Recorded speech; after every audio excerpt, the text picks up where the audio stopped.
We all love chocolate chip cookies. I know you may be thinking, mini cookies, these must be time consuming, such a hassle to make. No, I'm gonna show you how to make these in 5 minutes flat. Put these in a bowl with some milk, and this will be your new favorite way to enjoy chocolate chip cookies.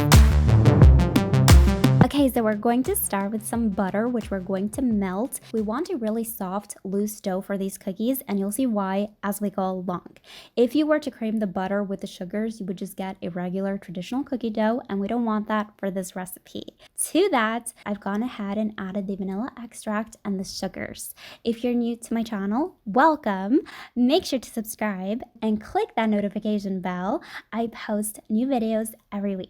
Once those are combined, you can add the egg and the sifted dry ingredients, which you'll see in a moment. Now let's talk for a moment. Ideally, you want to use an extra large egg. If your batter should seem quite stiff, you can add 1 to 2 tablespoons of warm milk, and you'll only know this once you've mixed in the flour. The consistency of your dough will depend on the flour and the egg you use. And so just keep in mind that you may need that extra milk to loosen the dough. This is the consistency you want the dough to be. It's going to look and feel like a cross between a very thick cake batter and a loose cookie dough. That's perfect. I've added the chocolate chips, and this is ready to be transferred into a piping bag. This is why we made a soft dough. We're going to pipe the cookies. That's the easiest, fastest method with the best results. I remember at one of the hotels that I used to work at, we used to have competitions to see who could pipe the cookies the fastest. Even if this is your first time piping cookies, you'll find it's one of the easiest ways to make cookies, and you'll ditch the cookie ice cream scoop method.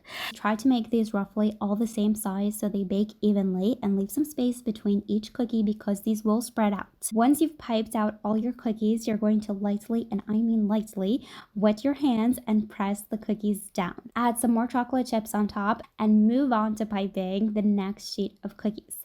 This recipe does make quite a lot. I want to say at least 150 mini cookies, but that really depends on how small you make these. The beauty of these cookies is that they don't need any refrigeration at all, so you can make these and bake these right away, one sheet at a time, in a preheated oven at 160 degrees Celsius or 320 Fahrenheit for about 5 to 7 minutes. Allow the cookies to cool completely. This will also allow them to set and crisp up. Once cool, put these in a mason jar, and you'll have delicious fresh cookies every day. Pour these into a bowl with some milk, and you'll find this is truly the best way to enjoy chocolate chip cookies.